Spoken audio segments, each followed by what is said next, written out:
Well, that took forever. Is it working now? Jeez. Shh, Maddie. Maddie, stop crying, please. No, you're being a brat.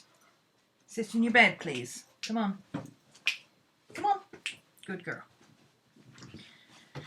Anybody there? Anybody with me? Sorry for the delay today. Jeepers. Jeepers creepers, Miss Maddie, isn't it?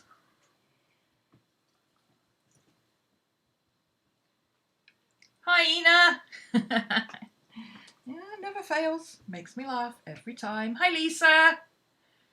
Combi, Susan. Hey. Oh, Becky. Right, okay. Inlay. Jen. Catherine. Hi, guys. Oh. Well, that took a while to set up. I still don't have very good lighting. Hang on. Let me see if I put my desk light on, if that makes anything better. Oh, that's better. You can see me now. I just have to make sure I don't look at it. That's too much. Too much. Down. Back down there. There we go. Okay, you can see me now.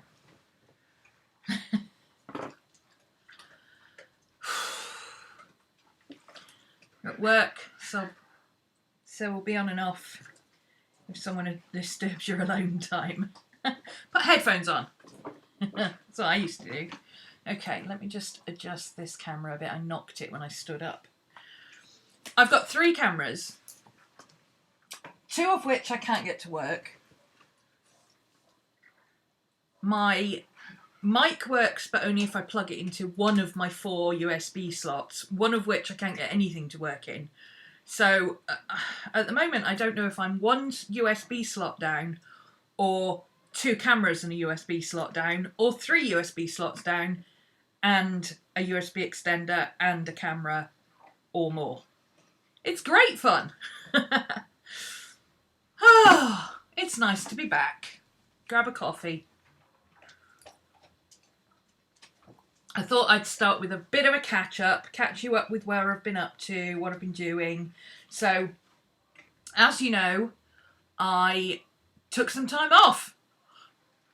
I know, right? I'm sorry, I've just got to move that light a little bit because it's catching the corner of my eye and it's blinding me a little bit. There we go. Now my glasses frame is blocking the light, so I can't actually see it. Yeah, I took 2 weeks off. Had a chill holiday. Hi, Jane.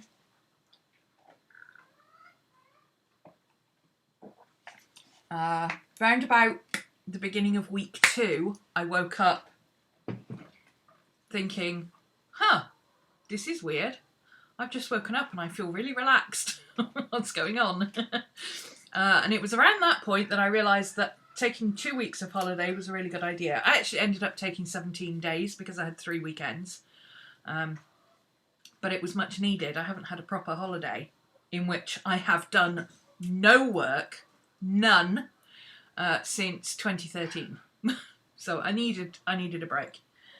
Usually when I say I'm on holiday, I'm not really on holiday. I'm not streaming or teaching, but I'm prepping classes, I'm planning, I'm working on stuff ahead of time, I'm working on all sorts of stuff behind the scenes, updating my accounts, my favourite job, admin, all that kind of stuff. But this time I said, nope, I'm leaving. KK, you're in charge. See you, bye. Don't call me. And the only thing I had to do was check my emails once a day, because if people sign up, obviously that comes through to my PayPal email, and I'm the only person who has access to that. And then I forward the information to KK, who sorts everybody out with what they need access to and everything, to my admin account. But yeah, that's all I had to do for 2 weeks. It was lovely.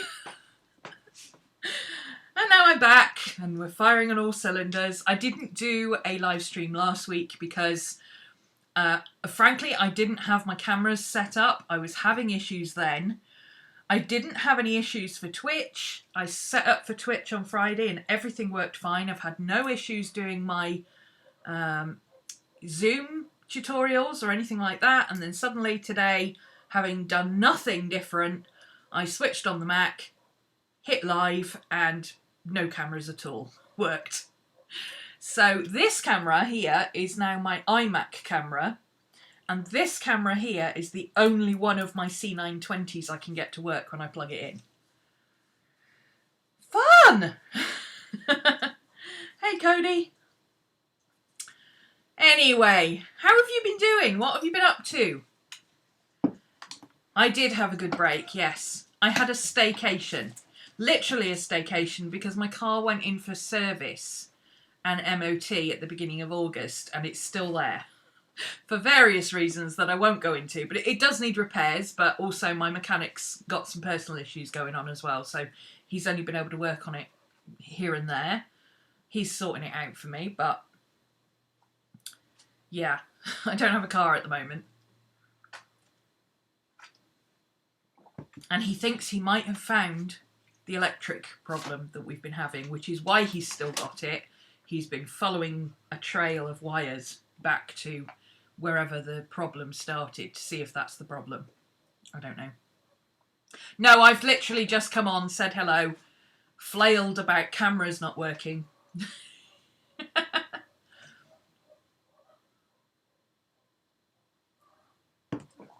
Ran out of room for photos and videos. Oh, I just buy a new hard drive when that happens. I just buy a new external hard drive. My current one is 4 terabytes, so I'm not expecting to run out anytime soon. Hello, Mr. Boo. How are you? Hello, Miss Maddie. The poppers are here, but I can't show you because I've only got 2 cameras working and one of them I can't move. Hi, guys. How are you doing? Say hello. Say hello, Mr. Boo. Say hello. Say hello. He had a fun holiday. We did lots of going out on the bus and drawing and things. So I thought what I'd do today is catch you up on what I've been doing while I was on holiday. You've fallen in love with Moleskine large cahiers.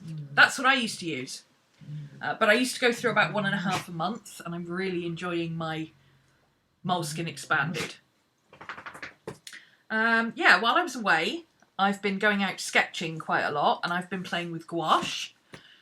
I have... Hey, Mara. I have been working on... I purchased a couple of James Gurney's classes because I absolutely love his YouTube, but I was a bit bored with watching the same videos over and over again. So I bought his gouache class and his colour and light class, which goes with this book. So I've been working in gouache. This was a redo that I did. This was one I did a couple of years ago, but I never felt like it looked quite right, so I did some zhuzhing up with opaque watercolour gouache. I'm using, before somebody asks, the Arteza gouache. I've got Arteza gouache, I've got Arteza watercolour pencils, Arteza colour pencils, Arteza gel pens, and some mixed media paper to review for you. That's all coming up later in the month. But all of the stuff that I've done this with, this is all Arteza gouache, with the exception of my white. I'm just trying to think where my white, where my colours actually are. I put them down in my trunk somewhere. Oh, I think they're here. Hang on. Hold on. Nope, that's my pencils. Hang on, hold that thought. Here they are. Hi, Boo. What you doing? Okay. Because you know me, I never keep anything in the original packaging because none of it's see-through. My original white is the Talons white. I've got Talons in a couple of different colours. I'm not a big fan of them, but the white is cheap and easy to use, and the whites in the Arteza are actually quite good and quite opaque, so I use this one for mixing. So I've got some reviews of Arteza gouache coming up, and colour pencils. I haven't really got into watercolour pencils. I kind of went a bit crazy. Hey, Steph! I kind of went a bit crazy with the gouache. So hopefully you can see this okay. Seems to be all right. I think I've got my lighting figured out. Or I did have until I had to use this camera. Now this camera doesn't like the light being behind it. But hopefully I'll have that figured out for the next time I need to use my cameras, which is, tomorrow. These are old sketches. These are not new ones. That's a sketch of my house. Again, gouache. I've been working with either ballpoint pen, like I normally do, or watercolour pencil, and then just going in with gouache. And I'm using James Gurney's method, which is you colour the paper first. First pass, everything gets coloured. Second pass, detail. And it seems to be working. See the doggies in the window? It seems to be working. It works well for gouache. This was a Urban Sketches Day Out that we did at the beginning of August. I don't know. End of August, actually. 28th of August. There we go. This is a sculpture that's actually up on this wall here. It's huge. It's like 32 feet. It's a David Wynne. It's called The Man of Fire, but most people call it Jack Frost. I call it Jedward Scissorhands. He's creepy. He's really creepy. He even creeps me out. Terrifies children. People have been complaining about it for years. But I'm learning to focus on light and shadow instead of details, which is an interesting way of working. It's not something I've used before. These are old ones. Hang on. That's a sketch of Maddie that I've got in progress. Oh, this is one I did the other day at Spode. It was hellishly cold and hellishly windy. It was when Dorian was busy battering the South Carolina coast, was it? It's the same day, and it was really windy and cold here. But I found a little corner in this alley out of the way. And it was quite warm where I was sat because it was sunny. So I think I did really well with this, getting the colour and light and reflections. That's what I was focusing on. And because I focused on that, like this area here, the colour, the reflections of the corners of the building, and the reflections on this window here, and these light reflections, these aren't light coming through a window, these are reflected from these windows. So there was sun coming down that way, but it was reflecting back, and there was light coming this way as well. I think the light was coming from like above, so it caught this in full light, and then this is reflected light. This might be reflected light from this building over here. I couldn't really tell where it was coming from, but there was light there anyway. But I thought I did quite well with it. One of my more successful ones. And again, that's gouache. A little bit of coloured pencil over the top. I just tightened up lines around things, because you know me, I like tight edges. I'm not an impressionist painter. This kind of drives me mad because it's not finished. But this is what a first pass looks like. So this is, I just sat down and, drew in a little bit of the sculpture and where the trees were and the church. And by drew in, I mean I went, oh, there's a tree there and there's a church there. Let's draw a box. And then I painted it in and I concentrated on the lights and darks. I'm still struggling with the darks, but I think I've got light down. So I'm doing okay. I think I'm doing okay with it. So once I've done the first pass, I go in and do detail on top, and then I add colour pencil and gel pen. So this has got colour pencil and gel pen on. But if you can imagine it without these tight dark lines and light edges, this bit is the second pass. All of this, none of this has extra on it, or this tree. So on a second pass, this is what it looks like. That's what this will look like when I'm finished. And then I tend to go in and do the architectural bits with pencil over the top. That's just a bit from that was the first one I did actually, over at the park. I didn't really understand the lights and darks. I kind of want to go back and do this one again, or maybe go back over and, you know, before the trees start to turn, just tighten up the lights and darks. It needs more contrast.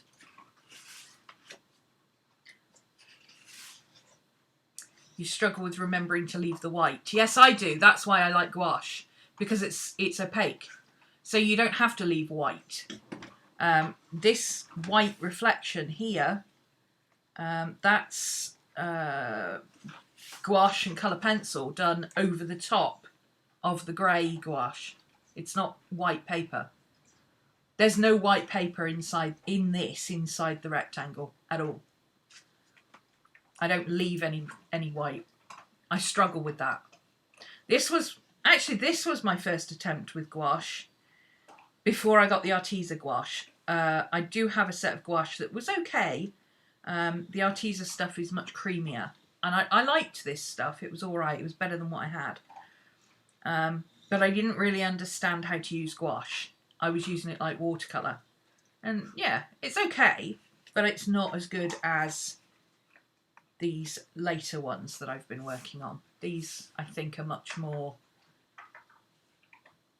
painterly. I hate that word, but I guess that's the word everybody uses, isn't it? That looks like an illustration, which is fine. There's nothing wrong with it. But I want this more painterly approach. Sorry about this zooming in and out of focus. I can't change it, I don't think. Let me just check. I don't think I can change it because I think it's not picking up this camera. But we'll give it a try. Let's see if we can get the autofocus to turn off.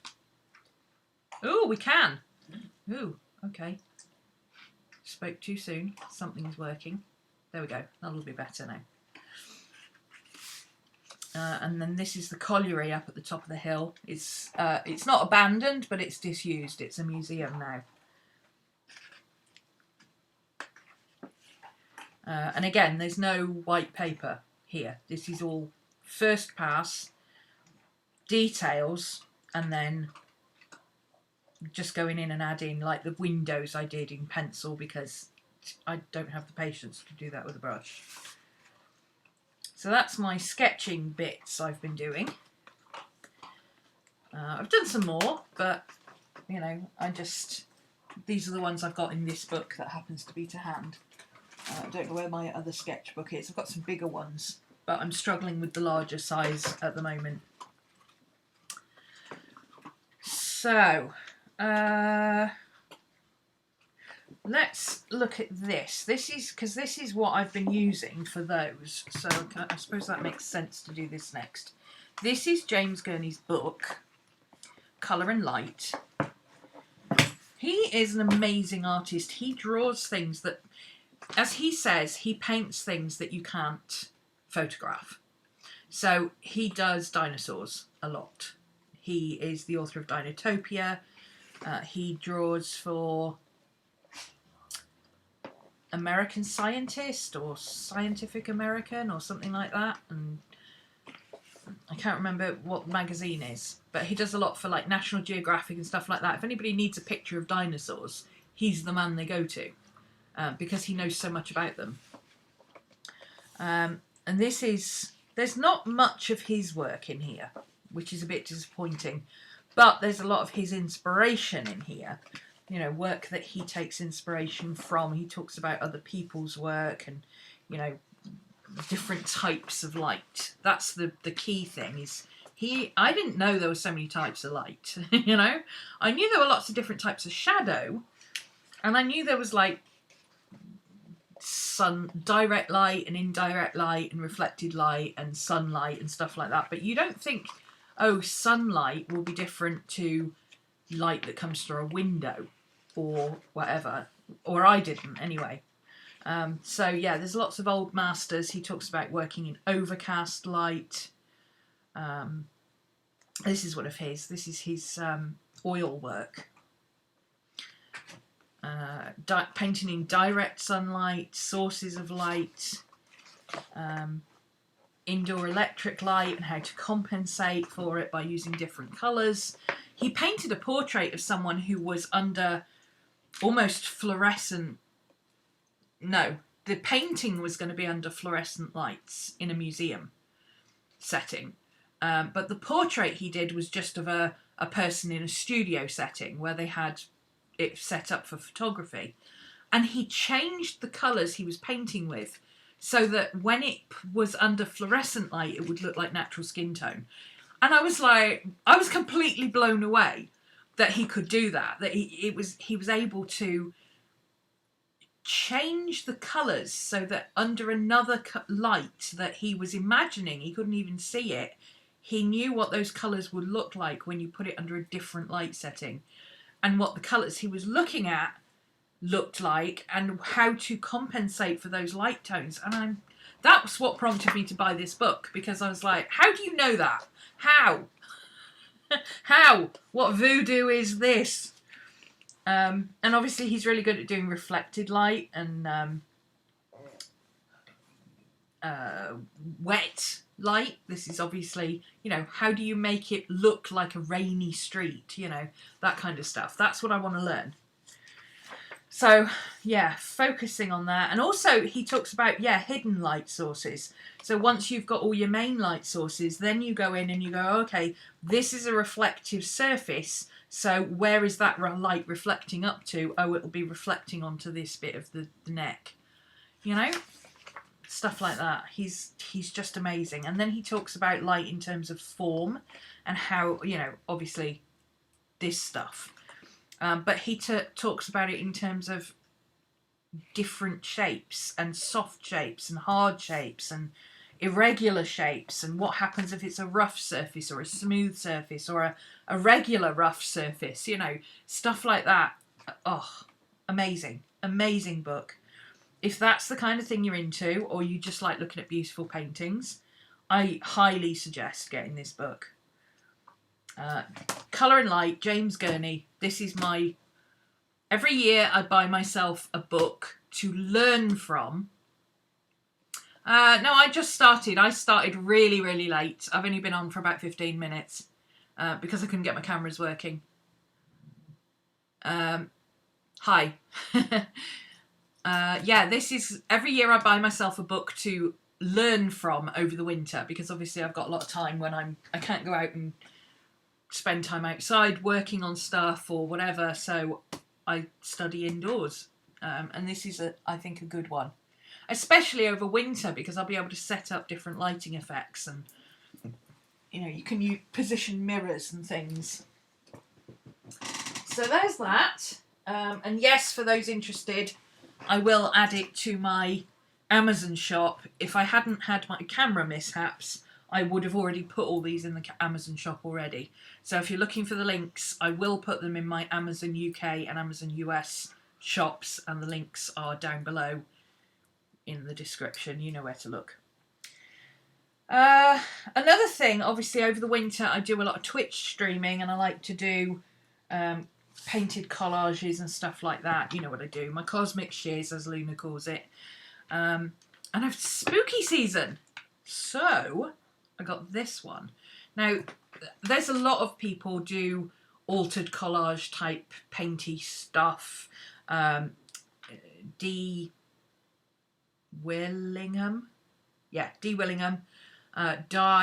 Packer Dye, you know, there's loads of people do this kind of stuff. A lot of them do the abandoned places things, but I like to do something different, so I went with this one. And as you can see, I've already started hacking it apart because I was working in it the other day. But this has all sorts of creepy stuff in it that I oh, isn't this... I'm trying not to put the book on my... Let me move this, because I don't want to turn everything off by accidentally touching my keyboard. Yeah, this has got all sorts of really creepy stuff in it about the haunted island of dolls and the lost islands of Peru and Venice, and that's Salem, isn't it? Emily Bishop. Penny Lane. There's all sorts of amazing imagery in this that I can either paint on. Headless angels, awesome. But I can either paint on them or turn them into little collages for patrons, or, you know, all sorts of little bits and pieces I can do with these. Cut them out, use them for stuff. Look at that, isn't that awesome? There's a couple of them I've taken out already that I'm working on. I've got this guy over here that I'm working on. He started off as a photograph. If you watched my Twitch stream the other day, you'll have seen this guy. I basically have painted him out with acrylics, and then I'm going to go back in and redo the details. But I'm not working from the original photograph. So the original photograph at this point has been completely obliterated. All we've got is the composition. I haven't followed the photograph, really. I've just been doing, again, lights, darks and mediums. So you can see where the light's catching his legs. You can see the light's obviously coming from this side and so on. The composition is the same, but when it's finished, it won't look like the photograph because I'm using my imagination to do the details, if that makes sense. And I've got another guy who I can't see him right at the moment. He might be under there in my folder, but he's from the State Penitentiary, Eastern State Pen. You know, the abandoned one. And he's like a winged gargoyle that sits above the entrance. And he's like this, he's in manacles. And I thought that would be a really interesting one to do. I'll probably free him from his manacles and do something slightly different. But I'm doing those as paintings for myself because I just fancy having some new artwork on the walls. But there's some awesome imagery in this, even if you just like photography. This is so cool. Imagine the different things you could do with that page.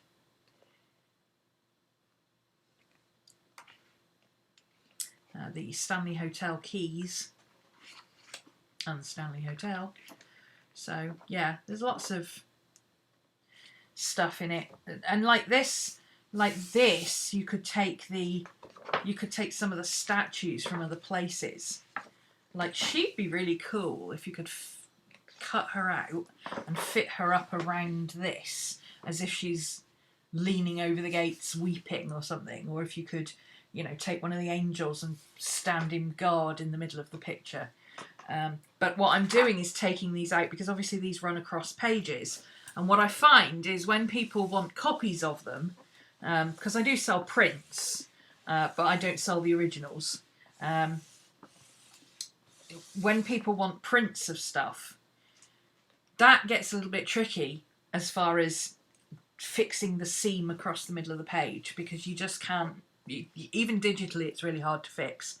So I found that it's actually easier to take the pages out, get rid of this seam, and kind of put things. I've got one actually that I tape it on the back. I cut the edges and I tape it on the back. And I've also got a couple that are. Where's the one that I did already? Have I put it away? Well, I might have put it away. But yeah, literally, I just take these two pieces, trim the edges, and then overlap them to the point where they lie flat, and then tape them on the back.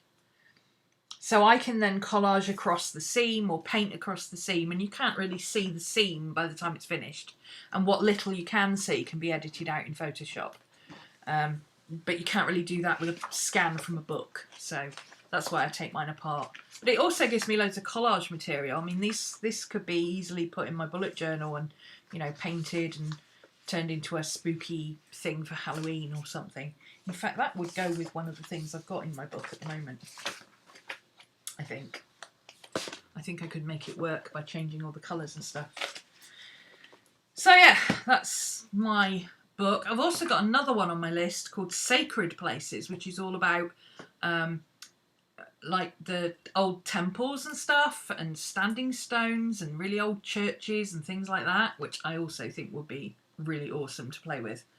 And combining the two, you know, having standing stones around a cemetery or something. Lots of things to play with there. So that'll be on my Twitch streams on Fridays, is what I'm going to do there. I might as well finish off. Actually, no, I'll save this one to last because it's creepy, and it's creepy season, isn't it? It's spooky season. let me put that there for a second. I've got a few bits and pieces in my book of shadows that I can show you.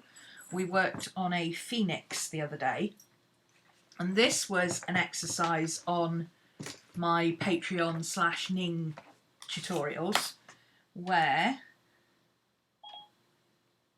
No, Siri, I don't want your help, thank you. What we did was we took various concepts to create something that didn't exist. Again, inspired a little bit by James Gurney. How do you figure out what a dinosaur would have looked like? The same thing for mythological creatures, which is what we're doing this month. And we started with a phoenix. So I just pulled pictures that I really liked.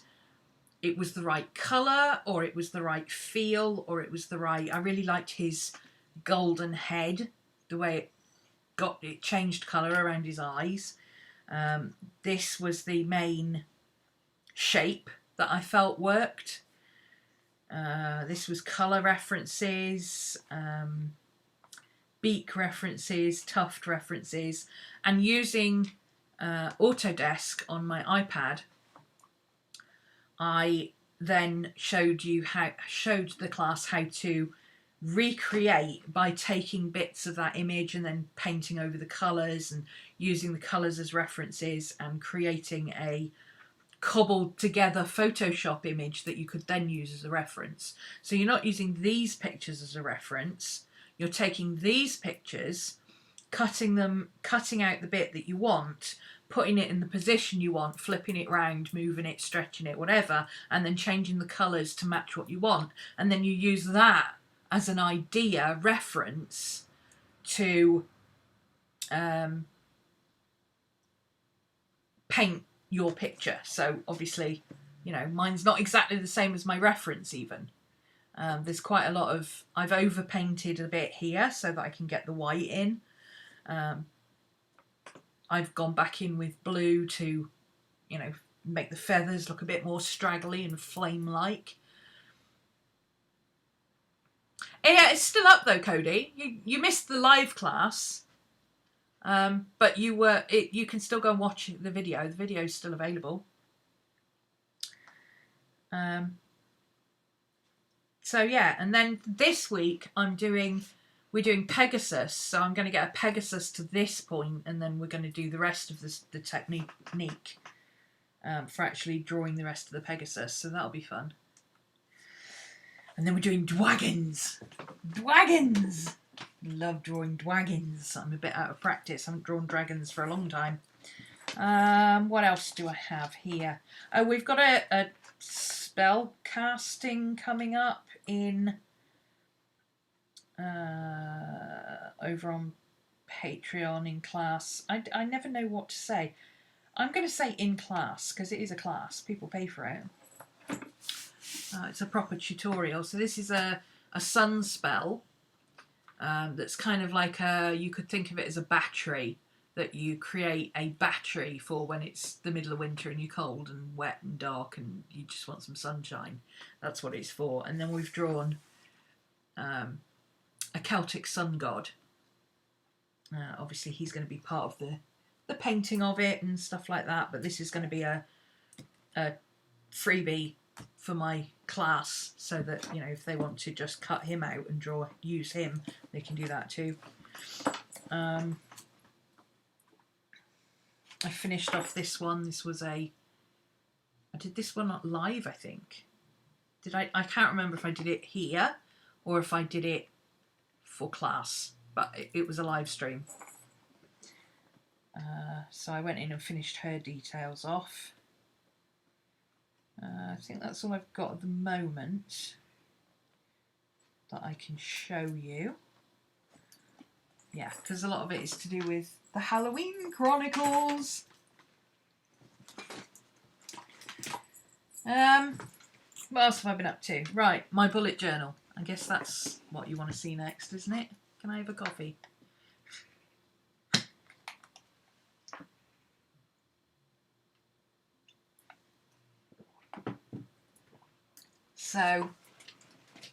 Something I've been trying to figure out what I want to do is how I want to organise my class notes, because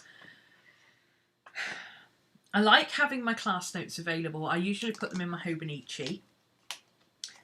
But it's getting to the point where I've been running my classes since 2013. My year-long class since 2013.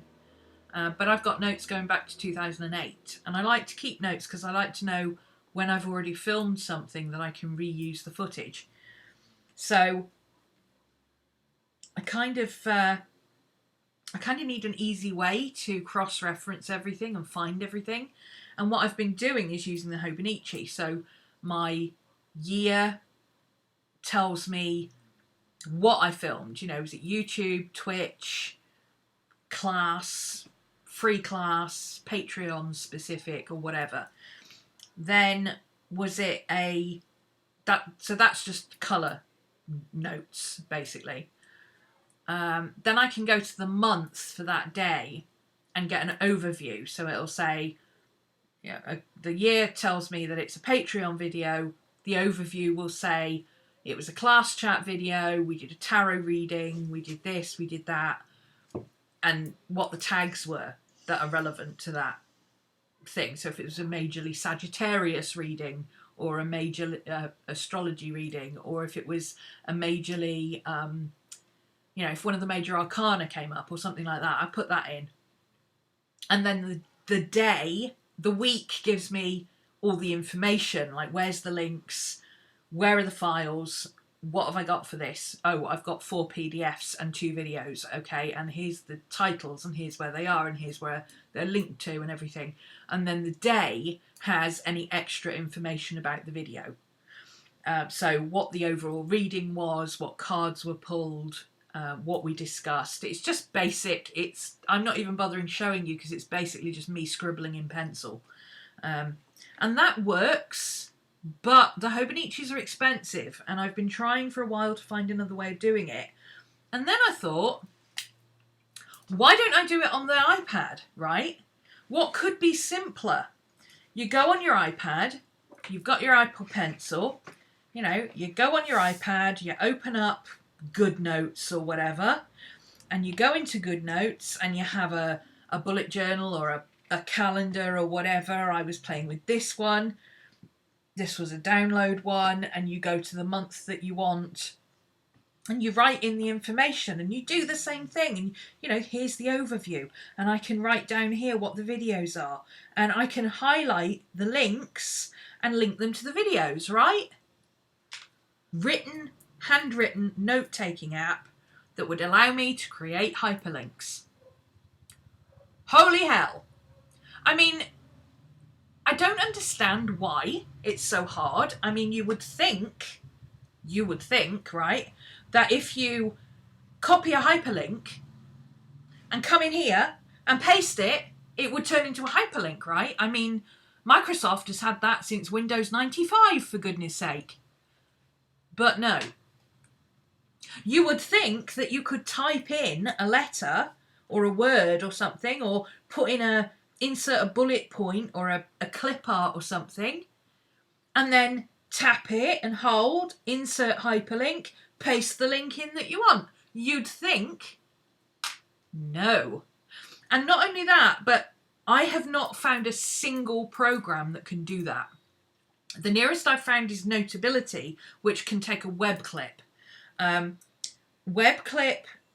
Notability allows you to you can add a web clip here. But what the web clip does, okay, it doesn't actually, if I go to Vimeo, whatever, it doesn't actually link to the video, especially if you have to sign into anything. All it does is takes a screenshot of what you can see and links back to that. But if you have to sign in, it's so annoying. The only way I've found of doing it so far is to use Keynote. That seems to be the only thing that has any links anywhere. And I hate Keynote. I hate using Keynote. I do not like it. So, I don't know. Maybe what I need to do is create a template in Keynote. Mimi from Everyday Awesome TV. She's one of our YouTube One Book July. She's our One Book July digital girl. She suggested using Keynote to create the templates and then insert the templates into GoodNotes, and then I can, you know, I can link that way. That's how she does hers.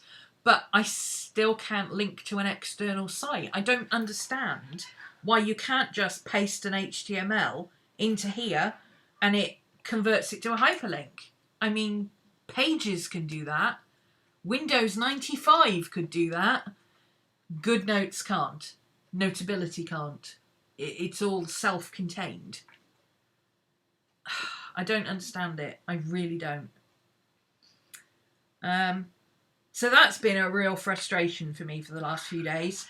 I would happily just use something like this and save myself the cost of the Hobonichi every year, and I could just scan my Hobonichis in and put them in this digital format and have them there for reference, because you can, if it detects writing or handwriting, you can search for it. But I just can't get it to work the way I want it to work. And I don't understand why. Am I missing something? iPad users, what am I missing here? Why can I not do this? Why can I not just copy and paste a link into here, and then when I come back to it, I can tap the link and it takes me to that site? Why can I not do that? Does anybody know? Is there a way around it? I'm quite happy to use a fix if I have to. I just can't find a way of doing it. The only one I've found that can do it is OneNote, but then I can't use my pencil, I can't write it, and the whole point is I want to be able to write. And I don't understand why that's hard. Why is it so hard? Why? Anyway. Don't make me go back to my really slow and sluggish Samsung 10 just because you can't do hyperlinks, Apple. What have you got against hyperlinks anyway? I need to put this somewhere that I'm not going to drop it. I'll put it there. So anyway, that's what I've been struggling with on my iPad. My bullet journal, however, is working just fine. Still in my case. I am very much looking forward now that I am about a quarter of the way through. Well, a bit more than a quarter. Page 150. I'm at 150 of 400. But that will change because this time of year is when I take a lot of notes for classes and stuff, because we've got Halloween Chronicles, we've got Christmas Chronicles, all that kind of stuff coming up. Plus, I start planning for next year at the end of November, so lots to do. You'll let me know if you figure it out. Oh, please do. The only app that I've found that says it can do links is Zoom. But I'm not paying another $7.99 to find out that it doesn't actually work. And I tried the free version, the light version, that shows you what you could get if you paid for it. And I couldn't find any way of doing a hyperlink in that either. I don't like the Zoom app's interface, but if I can put links into it, then I'll deal with the interface.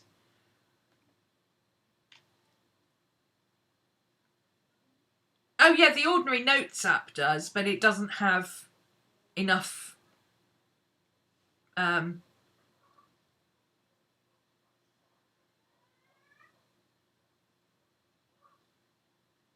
Apple is so protective of their kernel, they don't let apps communicate with one another easily. I haven't found that. I haven't, everything goes through the file system. I can understand why they don't let things directly plug in. But you can do everything through the file system now. So yeah, it's a pain that you have to go, you can't just go directly from, say, Notes to Notability. You have to import it through files. But it's only one click extra. It's not like it's a big deal. And once you're used to doing it, you can batch do it. I haven't really had an issue with sharing and all that kind of stuff. What I have had an issue with is hyperlinks, and I don't understand. The entire world is built of hyperlinks these days, and you can't just paste a hyperlink into a note-taking program and have it work. I mean, it can recognise your handwriting and turn it into text. So why can't it recognise something you copy and paste that's already text and go, ooh, that starts with HTTP, that's a hyperlink. Pages can do it.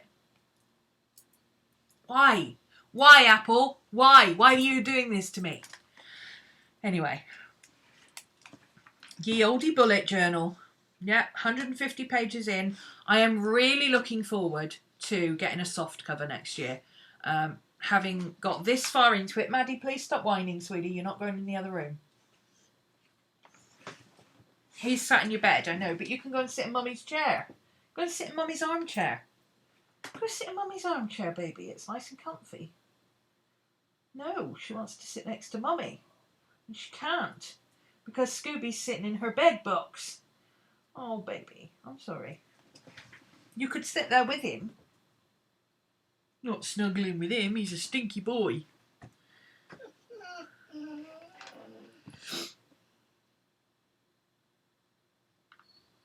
Yeah, it works in notes, but I need more than that. I wouldn't even mind if I could put the hyperlink into a note in the Notes app, and then in GoodNotes, insert one of my notes. You know, you can insert sticky notes and good web clips and YouTube videos and God knows what else, but you can't put a simple hyperlink. Anyway. Yes, soft cover notebook next year. That's definite. I am thinking that this is probably going to last me the rest of the year.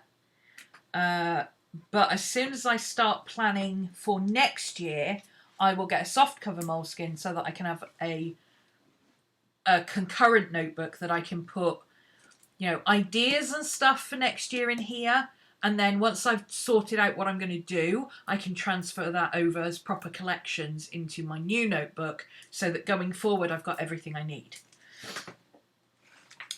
You've seen all this bit before. This was June and July. I think you've seen all this. This is just, you know, I'm putting all sorts of things. Well, I'll start towards the end of July. Because I've started doing bits and pieces that are more like, I had a big space there and I liked that woofer, so I stuck him in. You know, I'm not really doing art so much in this. It's not an art journal. It's still my bullet journal, but I am collecting bits and pieces. Like, I thought this was really interesting, the anatomy of a bird. I don't think that this media recommendations page is going to need 2 full pages before I get to December, or before I need my new one for next year. Once I get my new one for next year, stuff like media recommendations and stuff, I will start transferring. So I don't think I'm going to need that 2 spaces. So I just stuck that there because it's useful. Nature anatomy. I don't know the bits of a bird. What's a tarsus, for instance? I've got a couple of sticky notes here where I've got stuff that's going in here that I need to either print off or finish off or whatever. It usually means that it's either a printable that I haven't printed yet because my printer wasn't plugged in, or it's something that I've got I've worked on separately that I need to put in my book. It hasn't made it here yet. I've started doing tarot spreads, readings. I tried for a couple of weeks doing my notes like this, where I had Thursday, Friday, Saturday, Sunday, Monday, because I thought, you know, that would be a good way of using it. Oh, I hate it. Hate it. Couldn't find the rest of this week. Eventually I put Thursday to Sunday at the top there so that I could actually see that there was more than one day, because I couldn't, every time I came to this page I couldn't figure out why there was Thursday and then there was Tuesday, and I was like, well, what the hell was I doing that weekend? Oh, it's all down here. I'm easily confused, especially first thing in the morning. So I went back to using pretty much a page a day, unless it's weekends. Like Saturdays and Sundays, I very rarely have any notes to do. But I might do journaling or something, which I don't mind. You know, this was just an Amazon delivery, a class that was pre-set up. I didn't have to do anything but turn up. I had a reading, again, didn't have to do anything but turn up and do it. And I did some journaling. So I didn't mind putting that there because it wasn't important enough to have up at the top. I don't know. You kind of don't know what's going to be an important day until after it's finished. It's sort of a difficult thing to deal with. I mean, I could have had something really important happen and needed 3 pages for Saturday or something. And then I would have been like, oh, I wish I'd started it on the new page. Collages, I think you've seen this one before. I want to go back in and paint some of these, but I'm saving some of these for, you know, like rainy days, because at the moment the weather's a bit changeable. Sometimes it's raining. It was raining all day yesterday, very hard. Today it's been lovely. I was sat out in the garden earlier. I've been doing studio ideas, trying to visualise my studio. And I've got some notes there. I'm not going to show you those because those are for future bullet journal videos. Yes, they are continuing.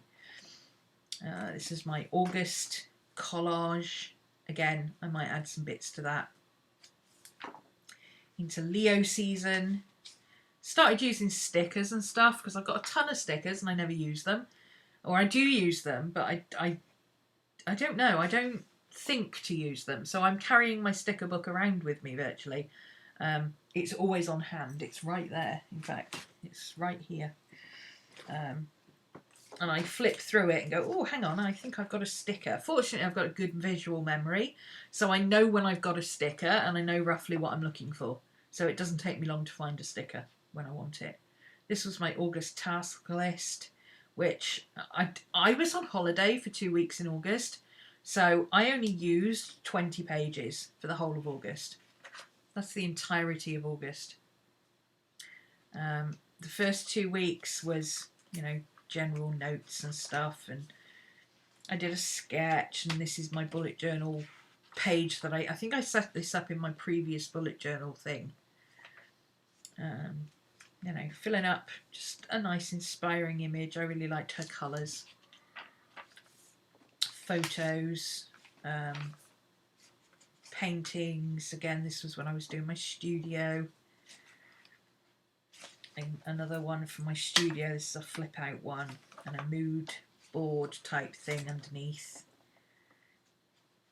This again, I had this and I had all this space, but I wanted to start the following day on a new page, so I just chuck that in there because I really liked it. It's just a cool image that I really like the look of. So then I started printing out photos, and I'm going to write some about the photos. That's why there's 80 days to Halloween. Busted out the Halloween tape, middle of August. Yeah, I was going to write something about the photos. That's why there's space around the photos. A quote that I liked from Neil Gaiman. I have a question. I write, and I don't know if it would be better to have an ideas notebook separate from my bullet journal or in one place. Well, it depends what you use your bullet journal for.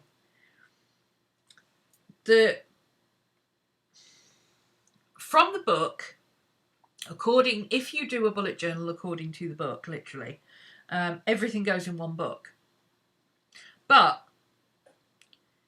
you know, if you're a writer, having an ideas notebook might be necessary because you might go through one book a month. Or you might want to cross-reference things, or you might be working on a specific project that needs a notebook all of its own. The way I'm doing it personally is I just put my notes in my book and I make sure that I know where they are, which for the most part, this is working fine. I've renamed it, put stickers on, and I renamed it Contents, and now I'm actually using it because I know what Contents is. Index didn't make any sense to me because it wasn't cross-referencing anything, but Contents makes sense to me. So when I'm looking for stuff, I know what I'm looking for. So each project, like for instance, the Halloween Chronicles, I've started working on it already. Before September, but that's what I'm working on this month, getting it ready for the beginning of next month. So I already had some here. So if you're just using it to record your day, then why not include your ideas as part of your day? What I have done, which has helped me enormously with this, is I don't, like for instance, I had this space spare. This was actually something I went back to. I could have put this here. I can't stand having I'd rather have blank space than have more than one day on a page, unless it's a weekend. I just can't deal with it. My brain doesn't work like that. So I start every day, I start a new page, because I like the thing that, hi Zen, I like the thing that Ryder talks about, where he says, you know, start every day as a clean slate with a new page. Don't sit hanging on to things that you coulda, shoulda, woulda done yesterday. Move on, start a new page. What are you going to do today to put it right, you know? But then I was working on studio stuff for the next 2 days. There was no way I was going to start Friday here. This ended up being 2 studio pages. And rather than put in Saturday and Friday together and just having this, I decided, right, okay, I'll put Friday and Saturday at the top, and then I'll dedicate this. Once this was studio stuff, this was going to be studio stuff as well. Then I added more studio stuff to the next couple of pages because I already had those available. But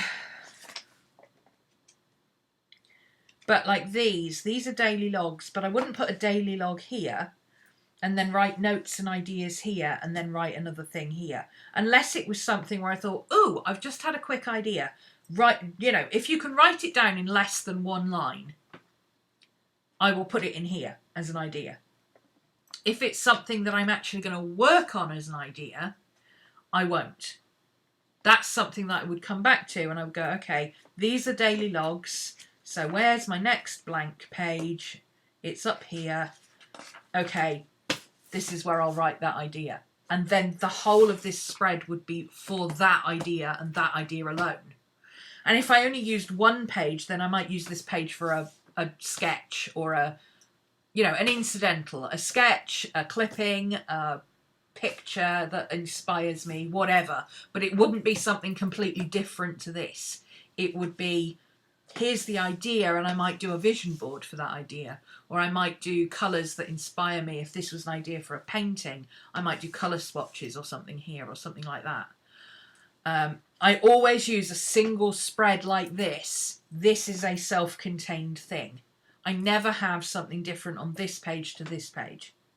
Unless it's something, you know, completely incidental, where I have got one where this is an index and this was a sketch. I don't mind that because I can ignore the sketch. Shoulding and musting is a term used by therapists to explain unhelpful thought patterns. Yeah, because it means you're holding on to something that you feel it's a duty. And that's work, which isn't fun. And 9 times out of 10, work, things you should do or you must do are not things that you want to do, generally. There's some overlap in the Venn diagram, obviously. But ideally, you want things that you want to do and you should do, or you want to do and you must do. If you don't want to do it, it's just going to be a chore. There are some things you have to adult about, and, you know, you've got to pay your bills and things. But that's where the, is it vital, is it necessary, does it matter to someone, you or someone you love? Is it vital that you pay your rent and just sort your bills out? Yes. So you do that every month, whether you want to or not. Is it vital that you go on that day trip with your buddy who just wants to go out and get drunk in Blackpool for the evening? No. Does it matter to you or someone you love? Do they care? No, they're going to be drunk. Do you care? Yes. I'd rather not, thank you. So you don't go. It's about being able to set your priorities. That's what I've got out of the bullet journal, is being able to take back. He calls it taking back, not authority. What does he call it?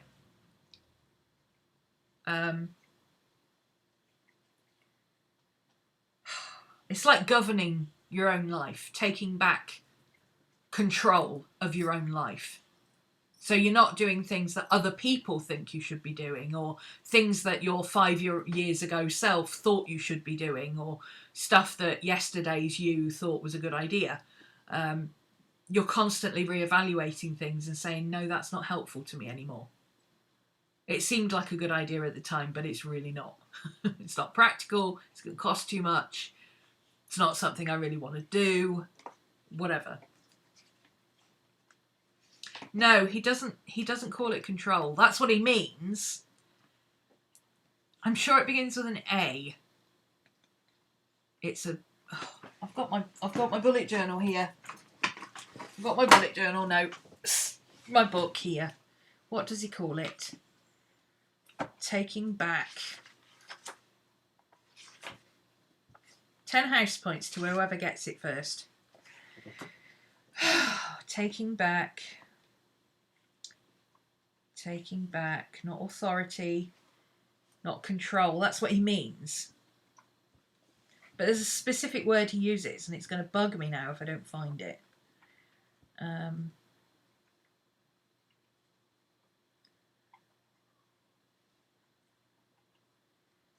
Taking back. And yay, there is much scribbling in my bullet journal. Agency! Thank you. Andrea gets the house points. Agency. That's what he means. That's what he says. He calls it taking back agency of your life. Reassuming, basically taking back the reins. Which doesn't mean necessarily being in charge or being in control all the time, because if you're in control all the time you miss the ability to dedicate. You know, it's not about being a control freak, it's about having agency over your own life. When you talk about having an agent, they are the person who organises what you're going to do, how you're going to do it, and why, and what you get from it. And that's what he's talking about, having agency. Thank you. That would have bugged me to no end. So yeah, you can see this is when I went on holiday, and I was going to keep a bullet journal over my holiday, and then I was like, who needs to do a bullet journal over your holiday? So this is what I managed over my holiday. It was my first few days, and I had a couple of bits and pieces that I wanted to do, had a couple of suggestions for Netflix things to binge, couple of odd bits and pieces I needed to do to keep Patreon ticking over the holiday. It was all done. It just needed to be set up. And then by Wednesday, that was it. I was finished. Nothing else. No more work. So I stuck a picture in because I kind of liked it. And then I started autumn collaging. This is my oil painting station in the kitchen. I've split up my oil painting into the kitchen because then I can have the door open and I can have my big canvas out there, because I can't film my big canvas easily anyway. So why have it in the room where I need to film? Why not move it so that I can go and oil paint out there where I've got air and things can dry, and I've got more space then. So I've set up an extra thing in the kitchen. So that'll be for stuff that I'm working on that I'm not streaming, or I can't show you, or don't want to show you, or whatever, you know. Like if I'm working on a commission or something, I'll do it out there, and because I don't do those on camera anyway. This is coming along, and then we're into September, Virgo season. Boom. I did intend to do a video for you last week all about Virgo season. Then this happened and I got overwhelmed with it all, so I didn't. Sorry.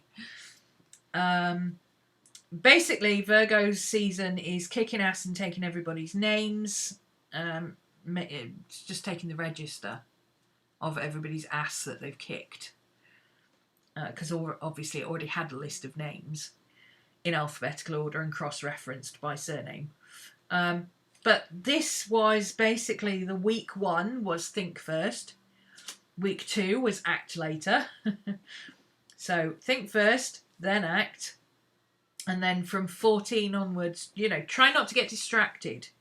That's been the big thing, trying not to get distracted. That's why I haven't been around much this week or last week, because I was trying to plan stuff, get things set, and then working out what I was going to do when, so that I didn't get sidetracked, because boy howdy have there been squirrels jumping around all over the place this week.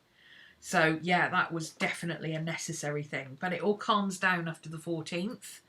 The full moon in Pisces, and then look, everything goes quiet. It all goes quiet. We've got a couple of little squares where Libra takes over, but Libra squares, you know, it's like being slapped with a damp tissue. Oh God, yeah. I did a thing on this on Patreon, Steph. I went into this in great detail over on Patreon. I intended to do a YouTube video that was going to be, you know, showing you how I use this mess to plan, but I'm going to try and do one for this because this is, after all the craziness has settled down, this is what we're left with. So I might do Libra season next week. And then this was Virgo season. This was when I was on holiday, actually. When I was still on holiday, not really back, but I was working on Virgo stuff ready for when I came back, which is not really work. It's just writing down this stuff in a long form journaling. This is basically, right, people asking about long form journaling, right? This is notes. This is the version. This is this here. And then basically this is telling me what this is. So this is that first one. And then this is that second one. And then this is that third one. And if I was doing that as long form journaling, if you imagine this as a daily journal or a daily log, and I would put in an event. So event, had coffee with so-and-so. And then I would put a plus sign next to it to show that I'd done some long form journaling. And on the next page, all of this page would be dedicated to long form journaling and or sketching or pasting pictures in or something like that, photographs, whatever. And then on this page, I would do my journaling about, oh, you know, met up with Kath for a coffee, this is happening, that's happening, such and such, you know, stopped by so-and-so and bought some new jeans or whatever, you know, the normal things you journal about. I might put a couple of pictures of the dogs in here that I've got that I haven't put anywhere else, or, you know, stick in a bus ticket or, you know, whatever. And then leave this page for the next time I want to do some journaling, which might be up here somewhere. But I'll still do a plus sign and the page number, and then I can come back to this page and continue my long form journaling. So this is kind of the similar thing, if you can make that leap. So this is long form.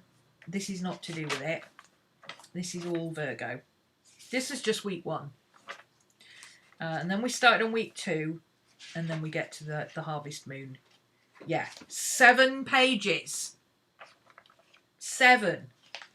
2, 4, no, 2, 4, 6, 8, 10 pages, bar that much, just for Virgo, just for the 2 weeks. This page was something that I'd already started when I was on holiday. I liked him, he's cool, it looked like Scooby, I liked it, I had a quote. And then I was just noting my journaling in here. I was technically still on holiday, and I started watching Carnival Row, and I was just drawing while I was watching Carnival Row. I binged the entire 8 episodes all in one day. I did all this. I'm going to do a picture of the Harrispecs as well, but I haven't got round to doing her yet. Fantastic series, absolutely loved it. Can't wait for season 2. Guaranteed to be cancelled after 2, maybe 3 seasons, because it's like Hemlock Grove, and apparently there is a limited amount of people who want to watch that sort of stuff. Anyway, we need more creepy people. So this is back to work. This is September. I have not been doing as much. I have not been staying on top of my bullet journaling as well the last 10 days. Purely because it took me a little while to get going. You know, when you come back from holiday and you don't really want to do anything. You have to, but you don't really want to because you're still on holiday in your head. Yeah, it takes you a few days to get wound up, get started, and then I started planning the Halloween Chronicles. This is the Halloween page. Oof, Maddie just farted. Oh my God. What have you been eating? Ooh! Holy heck! This is the page that I thought this might work with. I kind of like that. Maybe I could put that up in behind that tree somewhere. We cut around here. Could put that up in, or maybe over here. Maybe that would be good, sort of in this forested area. Maybe there, and then I can match the colours. Yeah, I think that'd be cool actually. Let's put it in that page so that I don't forget it where it is. Yeah, just journaling and notes and getting back into the swing of things. I've got some stuff, I've got a photo to go there. I've got some notes to go there that I've written elsewhere because I didn't have this book with me at the time. I've discovered a new way of using stickers. This was fun. Okay, guess which movie I went to see. Oh, it's not focusing. Hang on. It's not focusing. Let me focus. Hang on. Hang on. Let me focus. Oh, I can't cross and do that and focus and look at the screen and everything else all at the same time. Here we go. Okay. Stickers. Look. Guess what film I went to see? Yeah, using stickers to tell stories. Who'd have thought? So, in case you hadn't guessed, I went to see It 2, and it was a three bill. It was a triple bill. So they showed the mini series and the new ones. So they showed the mini series chapter 1, and then It 1, the new one, and then they showed the mini series chapter 2, and then It 2. So it was really cool to be able. It was for nerds. It wasn't for people who wanted to see the new film, really. It was for people who were fans of the old film and wanted to make sure the new film was as good. But yeah, I thought that was a really cool way. Because when am I ever going to use a clown sticker for anything? I can't honestly think I would ever use a clown sticker. And then there was this little dog with his clowns and the girl with the little yellow raincoat on, like Georgie. So I thought, well, why not? Let's tell a story.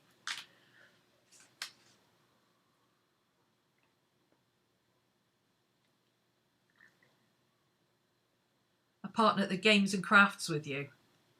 Ugh. God no. I want somebody who's like out of the house a lot. I'd make a good army wife, I think. You know, pack them off to another country for a couple of months. Send them off on a ship for a few months. Go and do training or something. I think that would suit me. This is my new videos list.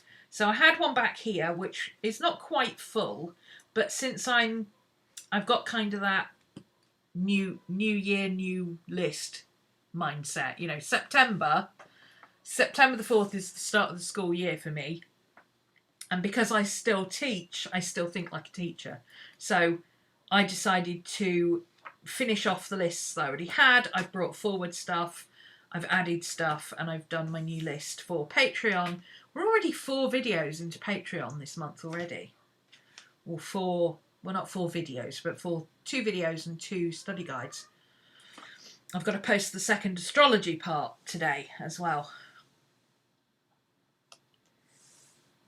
And then that's Tuesday, and I haven't done anything today because I literally spent the entire day so far messing around with my tech trying to get this started for a thing. And then that's it. No setup, no advance, nothing in advance, nothing. It's all... That's it. So, page 150 I'm up to now. And that is... There will be a lot of planning and stuff now because I've got Halloween Chronicles and stuff to plan.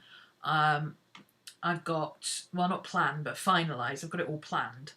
I need to plan and organise the Christmas Chronicles, and I've got ongoing Patreon stuff, and I'm using it as my bullet journal. So I'm going to use at least another, let's see, this was July, August, September.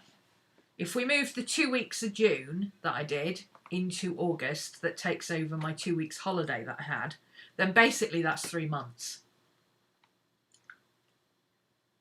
Does that make sense? Because I started in the middle of June, but I had half of August off. So that's basically 3 months. So October, November, December, that's going to be 300, and then easily another 100 pages on planning and organising my classes for the rest of this year and next year. So this is going to last me till December, and probably I will have to start a new journal in January. So that'll be fun. So I'll get to do a setup video for a year moving into a new journal. That'll be awesome. Because I haven't done one of those yet, because I haven't really had one to move into. So there you go. Any bullet journal questions? Do you find that, you know, you're getting further in, you're losing things? No, not since what I'm finding is that I write less lists.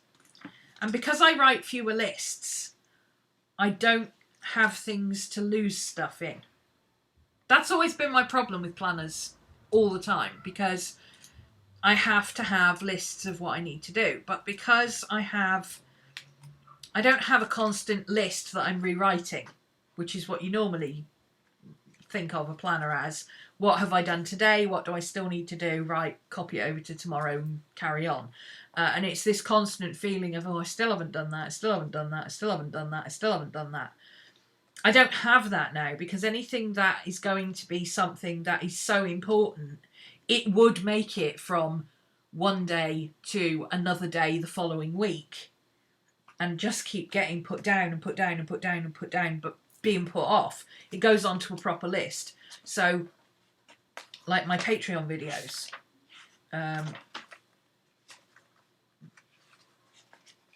those are, you know, I have to do, once I've done the videos, I have other stuff that I have to do with them.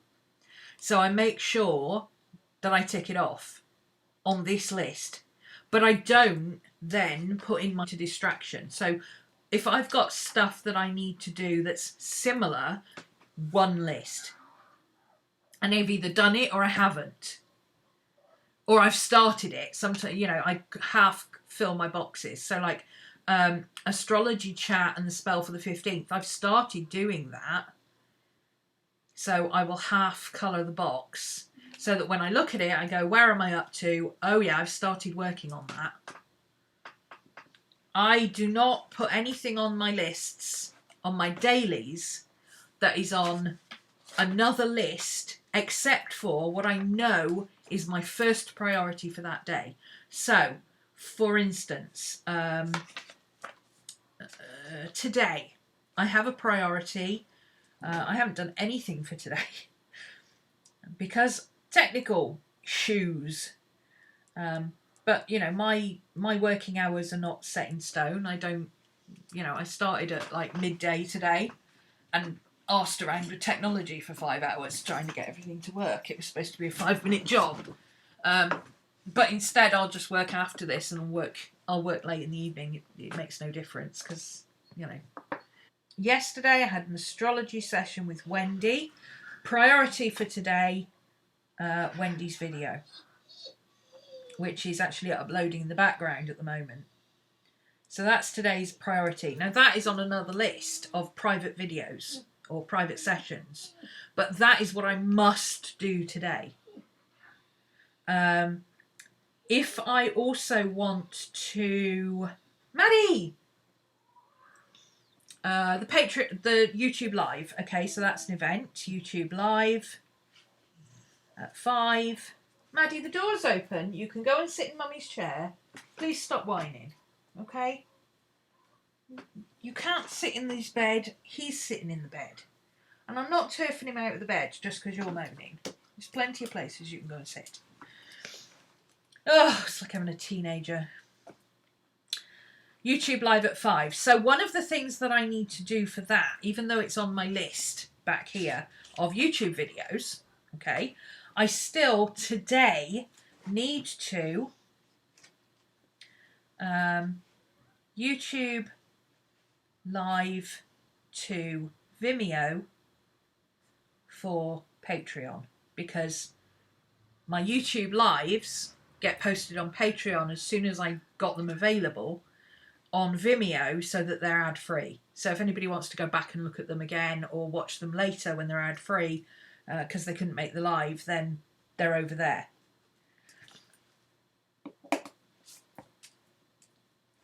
But I wouldn't, you know, if I don't do that tonight, for whatever reason, I won't write it on tomorrow's list. I will simply do like this, arrow. I put an arrow next to that. That was because I was waiting for a reply, actually. But same thing. I would just put an arrow next to it. So that arrow, and then these don't get ticked off. My little things here. So all of this one, failed post, they've actually got back to me. That's gone to tech. So that's no longer a thing that I need to deal with. That's sorted. This page is finished.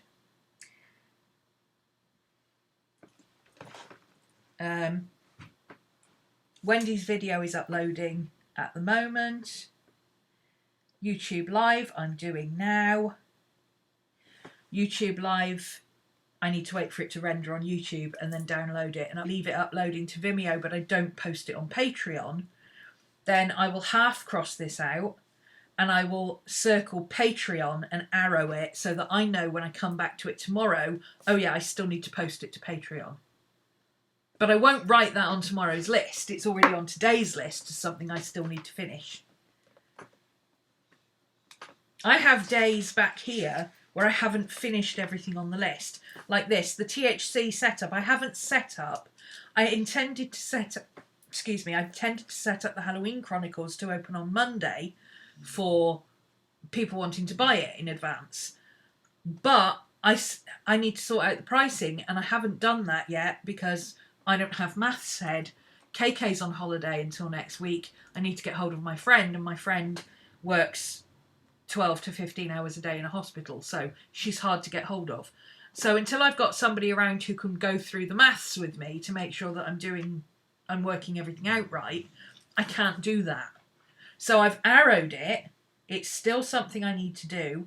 Also now, because it's overdue by 2 days, I didn't realise KK was going on holiday. Otherwise, I would have already done it. I would have asked her to... I would have thrown it together before I went on holiday, got her to check it, and then checked it when I came back.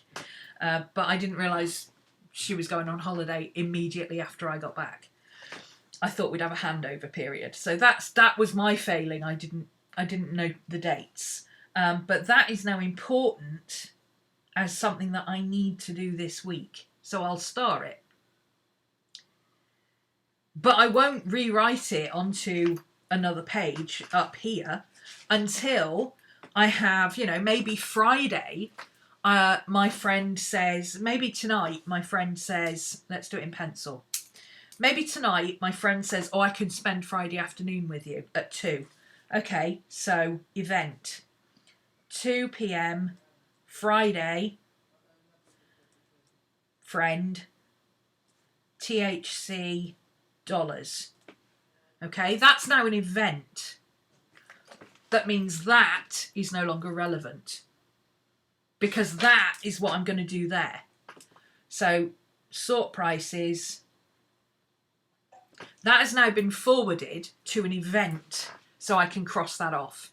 I haven't finished it, but I've arranged what I needed to do. I need to sort the prices. It's an event now. It's going to happen on Friday. If that event gets cancelled and doesn't happen on Friday, then I would arrow it, rearrange. Does that make sense? So that's how I avoid rewriting anything. I don't rewrite anything unless it's really important, and it's got to be something that is so important that I absolutely must not forget to do it.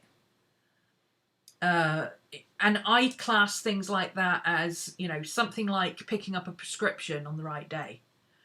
So that I make sure I've got my meds all here, ready to go. Picking up Maddie's meds to make sure that I've always got them in stock. I will not run out of a medication that I need.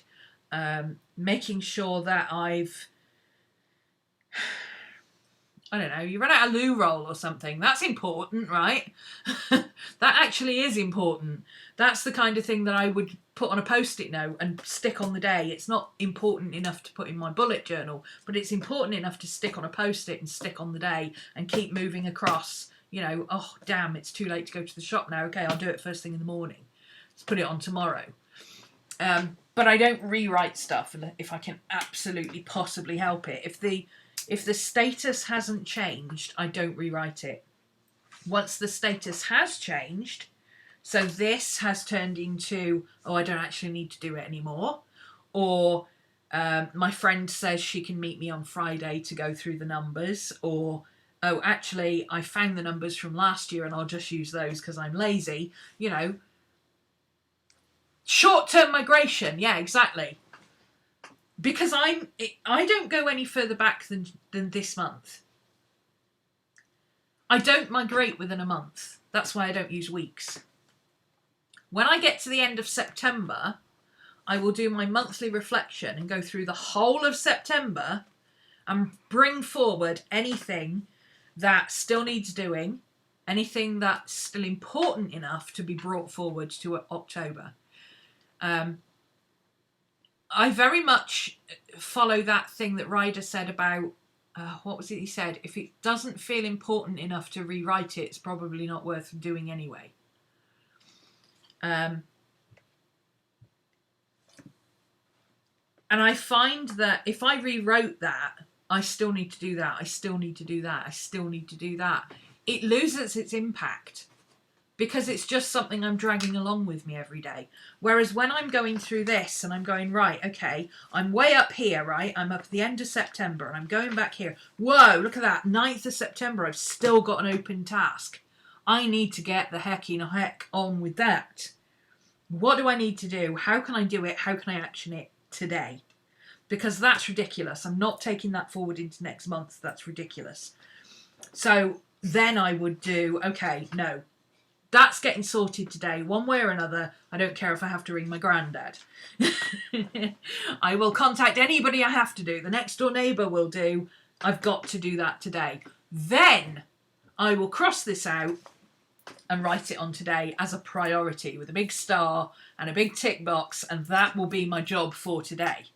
Because I'm sick of seeing it there, way back at the beginning of the month, still not done. It's frustrating me because I can't fill in my little dot.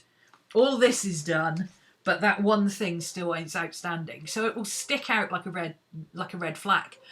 But if I've got it written every single day, after a while, you stop seeing it. You just write it down, you know? You just... Maddie! What? What's the matter? Baby girl! For like the last day of the month, like at the end of July, anything on the last couple of days of July, where am I? So anything on these last couple of days here, I brought them forward and I put them on my August list. My August task list immediately. They were things that I had to do, so they are on here. This was stuff that still needed to be done. And I looked at it and I went, well, if I haven't done it since the beginning of July, was it really that important in the first place? So with this one, it'd be like, oh, I still haven't set up my prices for the class that starts on the 1st of October. Okay, we need to get that running. You know, it's like a kick up the backside to say, you know, that's been on your list since the 9th of September. It's now the 21st and you still haven't done anything about it. It's a slap round the back of the head to say, oh, look, you're all this way back in your bullet journal and you still haven't done that. Whereas if I was just writing it every day, it just becomes something that I write every day. It's no longer, it loses importance. It's like that phenomenon where if you say a word over and over and over again, it loses its meaning. You don't know what the word means anymore. It's just gibberish.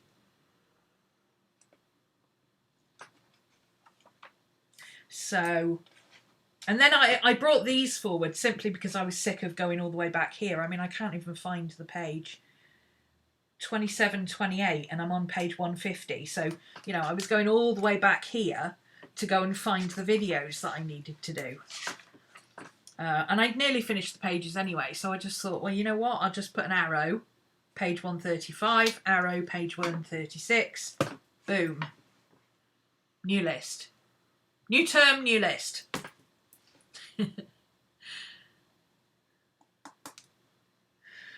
Yeah.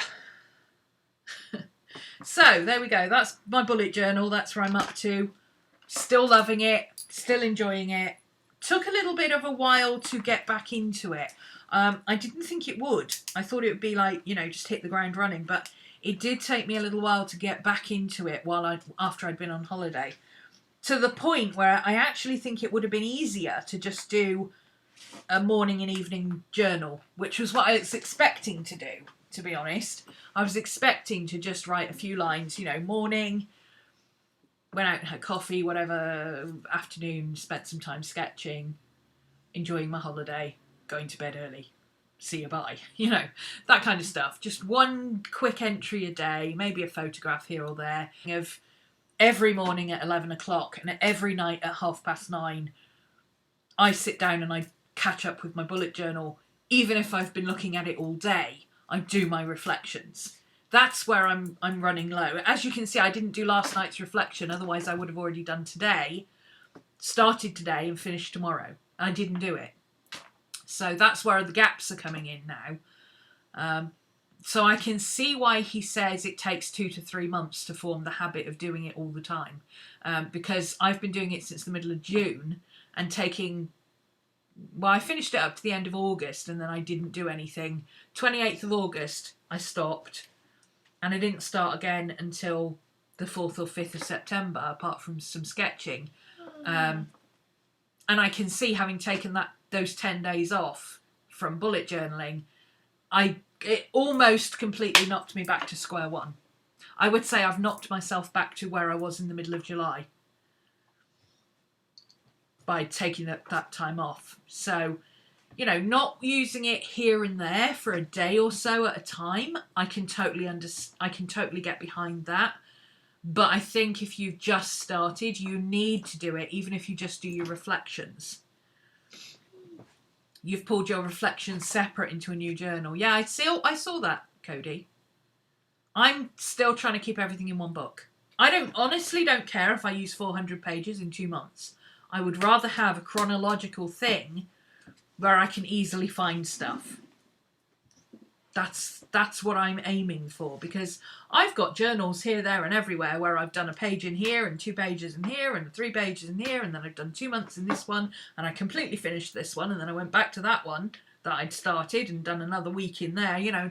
It's all over the place. And going back to look for stuff, it's so difficult. And this is bullet journal 001. And I hope that by the time I'm done, I'll be able to put it on the shelf with a little thing on the spine, bullet journal 001, you know, June 2019 to December 2019. Am I going to keep using the expanded? Yes, but I'm going for a soft cover next time because I love this. I do take it out with the cover sometimes, especially if I'm taking it out, because it's heavy. With 2 covers, it's heavy, and if you've got a hard cover, you don't need an extra cover. And then I've got all this crap that I keep stuffing in the pockets and stuff. I do take it out if I'm going to shove it in my bag. But I would rather get rid of the heavy covers on this and have a soft cover so that I don't need to keep taking it out, and then I can just put it in here and off I go. So, yeah, this is an everything book. It's not an Omni journal, it's a bullet journal. It is a bullet journal, but it's everything in here. Like I say, the only things I don't keep in here is my class stuff after the fact, purely because I like to keep it all together, but I don't plan in it. I write it on. I now do my advanced planning. If I have advanced planning to do, like what we do a coffee chat at the beginning of every month to decide what we're going to do for the month, I pencil it in on here. Then I put it on the class calendar as stuff that's going to happen, because until it's actually happened, I can't guarantee that's what's going to happen. Anything could go wrong, you know? I can't do an art class if I've only got one camera working. for instance. So I might have to juggle the astrology class so that I've got the weekend to sort out my cameras or whatever. That's just the way things go. So until I've finished it, I don't know what we've covered. I don't know exactly what we've done. And I don't know all the nuances of what we discussed, because obviously people ask questions and stuff and things come up. Is it worth MacGyvering the covers? No, I don't think so. I think it would spoil the integrity of the moleskin, and honestly, this hardcover moleskin has taken a battering, and it's holding up really well. I don't know why people complain about so many people complain about the moleskins, like, oh, the binding's not very good though. My binding's fine, and I use this all day, every day, and I'm not gentle with my books. I don't treat them with kid gloves at all. They get sat on and thrown around, and Maddie lies on them and all sorts of things happen. I even slept on this one night because I fell asleep while I was working in it. I don't have any problems with bindings on moleskins, but I don't want to ruin the integrity of this one. I'll just get a soft cover next time. I am desperate to have a soft cover, to the point not. Let's finish the pages. Let's finish the year. We're almost there. Don't spoil it now. Keep going. So I didn't buy my new moleskin. I'm going to treat myself to the moleskin expanded. I do like the dot grid. The dot grid is fabulous. I'm not a fan of dot grids at all, but this doesn't make my eyes go squiffy because it's not dark enough. I mean, you can't even see it. You can in certain lights, but for normal, you can barely notice it. It's much better than the grid. It's lighter than the grid moleskins. So it will be a dot grid moleskin expanded soft cover large. I do like the A5 Slim. I can't get on with the Leuchtturms. I keep having people say, oh, have you tried the Leuchtturms? They're so much better. And I'm like, no, they're not, because they're too big. They're too big and they don't fit inside my lovely Ravenclaw cover. So therefore, no, I'm not going to use a Leuchtturm. I don't like A5 size books. I like A5 Slim. I have tried the Leuchtturms and I don't like the paper either. So there we go. That's that. And then lastly, I will show you very quickly. We've overrun a bit, but I will show you very quickly my new book because it's spooky season. I treated myself because I found it cheap on Amazon. Not Amazon, eBay. I found it on eBay for a tenner because it was damaged. Didn't have enough pages. I just don't like the paper. Hey Rach, you're late. Yeah, 9 times out of 10 the moleskin binding issues are because it's mistreated. But they still do that thing where if you are less than a few pages into your book and the binding starts to go, you just send them pictures and they'll send you a new notebook. They still do that. But I haven't had to use that in a long time now, and I'm not gentle with my books. But I also don't put a huge amount of extra into my books either. You use the Michelrius books. I don't like paper in those. And again, they're a weird size. This is Guillermo del Toro's Cabinet of Curiosities. The director of Pan's Labyrinth, amongst other things, and Hellboy 2, and stuff like that. And this is a large size, it's bigger than A4, book all about him and his work, and most importantly, pages from his journals. It is in Spanish, a lot of it. He does that thing where he changes language mid-sentence. I think it happens to me, and I do it because I can't think of what the English word is, or I can't think of what the Romanian word is, so I'll swap, and then I'll change it, and I'll start in another language.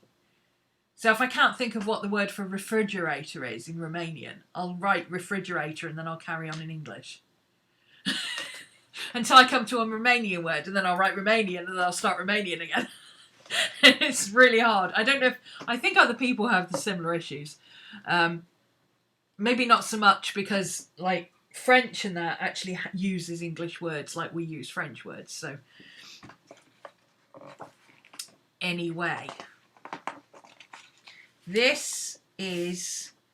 There's lots of various different people talking about Del Toro and his work. So there's essays and stuff from James Cameron, but Neil Gaiman, you know, those kind of people. I think there's one from Quentin Tarantino. It's all people who have worked with him and experienced, this is the key, how he uses his notebooks. So it's not about him and how... It is about him and how he works and what it was like. But it's also, you know, I met him on this film, and, you know, he would bring his notebook to meetings and photocopy pages and things like this, and, you know, all sorts of stuff. And he talks about how he started it because his films are not suitable for children, and his films over time obviously will look dated and they won't look as pristine as they did when they came out, etc., etc. It's a declining artwork, basically. It declines over time. So he started his notebooks as a way of showing his daughters what he actually did and what he did at the time and how he thought. But they are work notebooks. They are not journals. They are his ideas, his films, his, you know, when he comes up with prosthetics that he wants to use and things like that. There's pictures of his house. He's got a house that he lives in with his family, but then he's got what he calls Bleak House, which is an old rundown place that he bought, where he's got all his Freaky Friday type stuff. He works there. He has studios there. He's got a sculpting studio and a painting studio, and, you know, he does photo shoots there, and he's got props and things and all sorts. So it's completely separate from his family home. This is the notebook he lost. He left it in a taxi, and the taxi driver realised that it must be something really important or sentimental, and he tracked him down and brought it back to his hotel for him.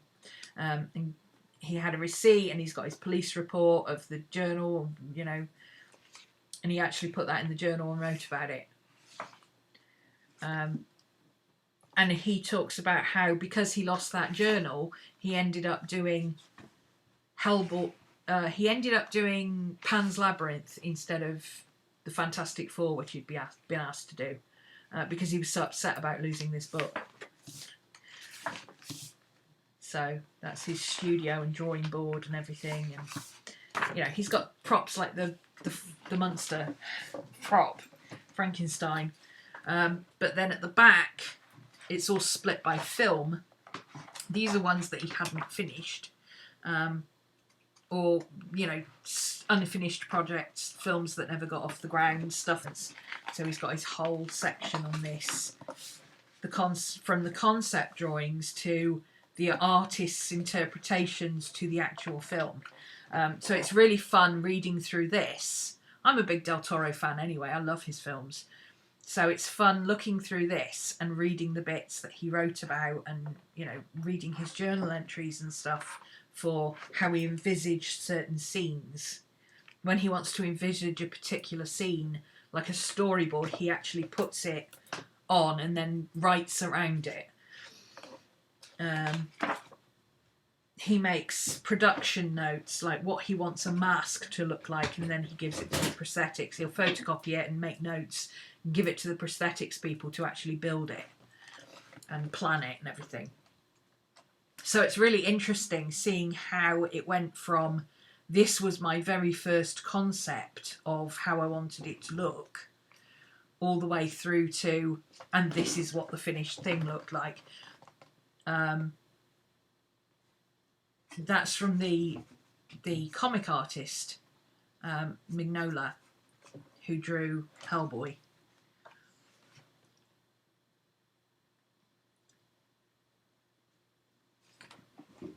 So this was his original idea for the concept for what he wanted Prince Noirder to look like. And that was the final realization of it. It's just, if you love his films, it's fantastic. If you love books about films, it's fantastic. If you just enjoy journals that are completely off the wall, you know, again, a basic concept, this is what he wanted it to look like.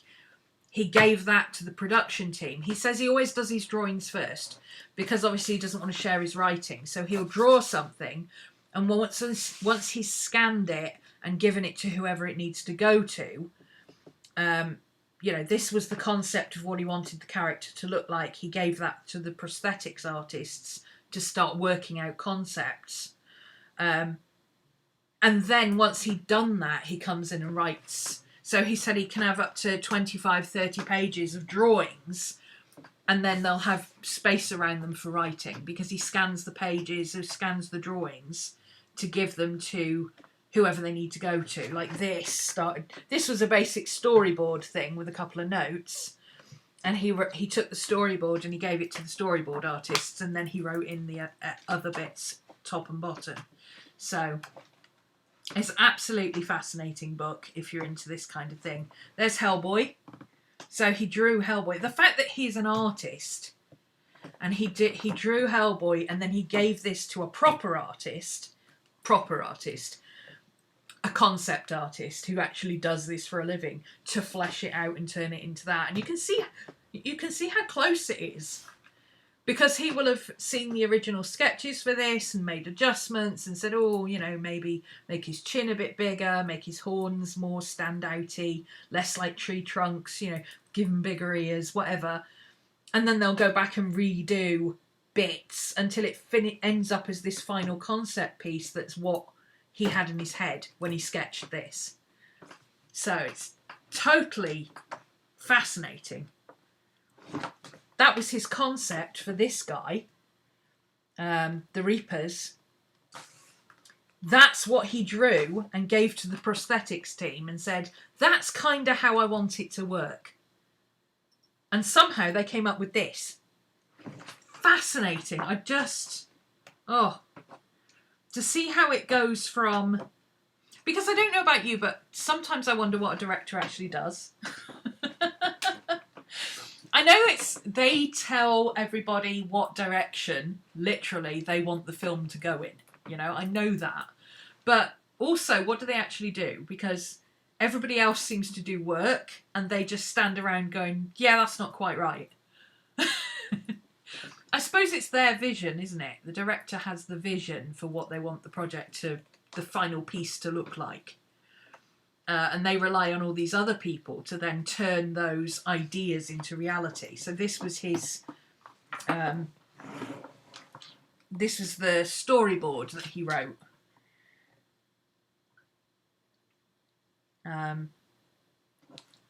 Pan's Labyrinth started like this.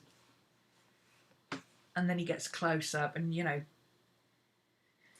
angle pans and stuff like that. That's his concepts. And then somehow it turns into what you actually see on screen, which might be completely different to this sometimes, because somebody will change something slightly and they'll say, oh yeah, I like that. Let's develop that idea a bit more. What else could we do there? Yeah, amazing book. Absolutely amazing. This has been on my wish list for a very long time. And I got it cheap on Amazon because the binding was bent, so I stuck it on with a bit of sellotape, because I don't care. The binding's going to be a mess by the time I finish with this book, because I think I've looked through it every single day since I got it. It's amazing. Most of his writing is in either Spanish or English. The book itself is in English, and there are some notes. Like this has some notes of what he's actually written, where it's important, but a lot of the pages are not translated. So like there's notes here for this whole page, because this was concepts for the Reapers. But where it's just writing, they don't go into major detail. They just give an overview of what it says. So it's not fully translated. But if you can read Spanish, and I don't know why, but I love the fact that he uses blood red ink. I'm such a nerd. But come on, wouldn't you just love to have journals and he always uses the same type of journal, the same type of paper, the same type of ink. They're all these red books with red ink in. It used to be a Filofax, apparently. He started with a Franklin Covey Filofax type thing. But so there you go, that's it. Highly recommend this if you're into that sort of thing, especially if you collect concept art books and you're into slightly weird and freaky stuff. I'm going to finish up there, and I will see you again soon. If you are interested in joining the Halloween Chronicles, that will be running on my Ning site. So down there, RhomanysRealm, you can start posting what we've done before. I've noticed that there's quite a few people running different planning, Christmas planning type stuff, and I want to make mine a bit different. I want it to be more journally this year, more stories, and you know, more story based. Yeah, more story based than just planning for Christmas. I think after 7 years of doing the Christmas Chronicles, most of you have done the Christmas Chronicles every single year. If you don't know how to plan by now for Christmas, then I don't know what to tell you. I want to do something a bit different. I mean, there will still be planning. But that won't be the key part of it. You know, I will put the PDF up with, here's the plan. Go along with it if you want to. Because obviously some people like to put that in their journals as well. But it will be a lot more like the Halloween Chronicles. A bit of witchy stuff as well thrown in. We're going to be doing, obviously, Samhain and Yule rituals. There will be various different ideas there for you to research and look at and come up with ideas for. Theme for this year, because every year we have a different theme. This year the theme is things that go bump in the night. Whoa! Yes, I should have done that with my light, shouldn't I? Blair Witch style. Things that go bump in the night. Yeah, it's all going to be creepy critters, vampires, werewolves, goblins and ghosties and long-legged beasties and things that go bump in the night. So that'll be fun, and you'll be able to research them and find stories about them and do artwork on them and whatever you want. Whether you want to do that as a Halloween journal or just a standalone journal or as part of your regular journal or part of your Book of Shadows even, that's entirely up to you. So keep your eye out over there. And of course, Patreon is still running. This month we're doing mythological creatures, phoenixes and Pegasus and dragons and lots of astrology, because we're doing a bit of catch up. And it's a very short month. And then October, did we sort out what we're doing for October on Patreon already? Not yet. We haven't worked it out yet. But it will kind of tie in with the Halloween Chronicles. So if you're doing both classes, there won't be a crossover, but there'll be stuff that you can do kind of extra stuff. Yep. And of course there's a Halloween party for those in the class. All my alumni and patrons are welcome to join my Halloween party. It's pumpkin spice season, everybody. I love autumn.